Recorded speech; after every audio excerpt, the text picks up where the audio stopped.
नमस्ते। चलिए आज बात करते हैं एक ऐसे टेस्ट की जो हमारे शरीर के अंदर छिपे कुछ बड़े ही दिलचस्प जेनेटिक राज खोलता है। तो शुरू करें। अच्छा, एक सवाल। क्या कभी सोचा है कि किसी की लार से उसका ब्लड ग्रुप पता चल सकता है? सुनने में तो किसी जासूसी फिल्म जैसा लगता है ना?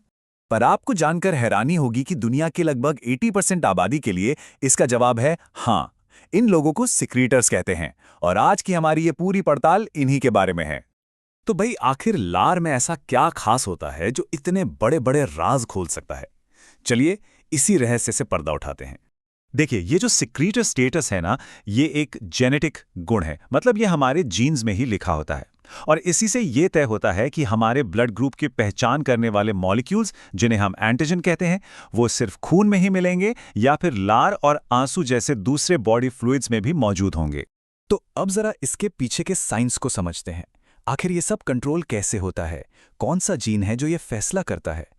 जैसा कि मैंने पहले बताया, दुनिया की आबादी का एक बहुत बड़ा हिस्सा, करीब 80% सिक्रीटर्स हैं और बाकी के जो 20% लोग हैं, वो नॉन सिक्रीटर्स की कैटेगरी में आते हैं।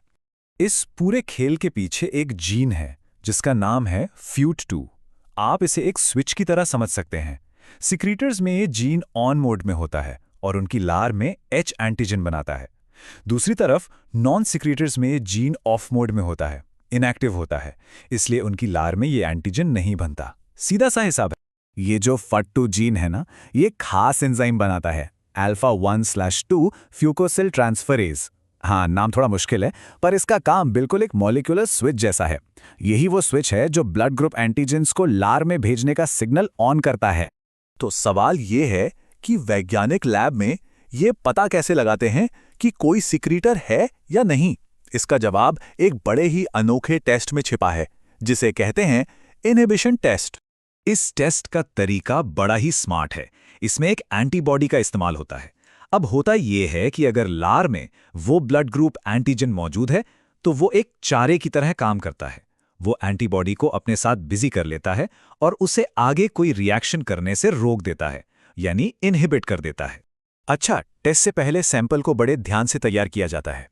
पहले तो लार को इकट्ठा करके करीब 10 मिनट तक उबाला जाता है ताकि उसमें मौजूद सारे एंजाइम खत्म हो जाएं। फिर उसे सेंट्रीफ्यूज मशीन में घुमाकर साफ तरल को अलग कर लिया जाता है और इसी का इस्तेमाल टेस्ट में होता है। और फिर शुरू होता है असली टेस्ट। एक ट्यूब में पहले एंटीबॉडी डाली जाती है, फिर उसमें तैयार की हुई लार मिलाते हैं। करीब 10-15 मिनट इंतजार करने के बाद उसमें इंडिकेटर के तौर पर लाल रक्त कोशिकाएं यानी रेड ब्लड सेल्स मिलाई जाती हैं और फिर बस इंतजार किया जाता है ये देखने के लिए कि कोशिकाएं आपस में चिपक कर गुच्छे बनाती हैं या नहीं। तो अब आता है सबसे मजेदार हिस्सा। इन नतीजों का आखिर मतलब क्या निकलता है? चलिए समझते हैं। और यहीं पर यह टेस्ट थोड़ा सा उल्टा काम करता है। यहां सबसे जरूरी बात यह है कि अगर कोई रिएक्शन नहीं होता तो इसका मतलब है कि वो चीज यानी एंटीजन लार में मौजूद थी।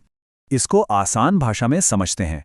अगर रेड ब्लड सेल्स के गुच्छे नहीं बने, मतलब कोई क्लंपिंग नहीं हुई, तो वो इंसान एक सिक्रीटर है, और अगर गुच्छे बन गए तो इसका मतलब वो एक नॉन सिक्रीटर है। जैसे इस टेबल में देखिए, अगर कोई ग्रुप ए सिक्रीटर है तो उसकी लार में कोई गुच्छा नहीं बनेगा। क्यों? क्योंकि उसकी लार में मौजूद ए एंटीजन ने पहले ही एंटीबॉडी को न्यूट्रलाइज कर दिया। वहीं किसी भी नॉन सिक्रेटर के सैंपल में गुच्छे बन जाएंगे क्योंकि उसकी लार में एंटीबॉडी को रोकने के लिए कोई एंटीजन था ही नहीं। ठीक है, ये सब तो समझ आ गया, पर अब सवाल ये उठता है कि इस एक जेनेटिक गुण को जानने से हमारी जिंदगी में क्या फर्क पड़ता है? ये इतना जरूरी क्यों है? असल में इसका महत्व बहुत ज्यादा है।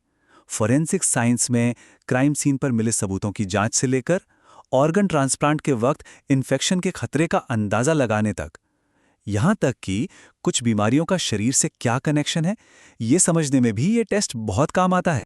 ये सोचना वाकई कमाल का है कि सिर्फ एक अकेला जीन हमारे शरीर के काम करने के तरीके पर इतना गहरा असर डाल सकता है।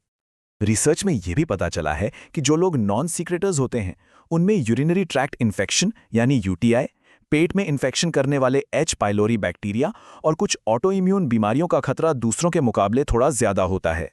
तो ये एक अकेला जीन हमें हमारी अपनी बायोलॉजी की जटिलता के बारे में कितना कुछ सिखाता है। और ये सोचने पर भी मजबूर करता है कि हमारे डीएनए में और न जाने ऐसे कितने ही राज छिपे हैं जो चुपचाप हमारी सेहत और हमारी जिंदगी को एक खास शक्ल दे रहे हैं।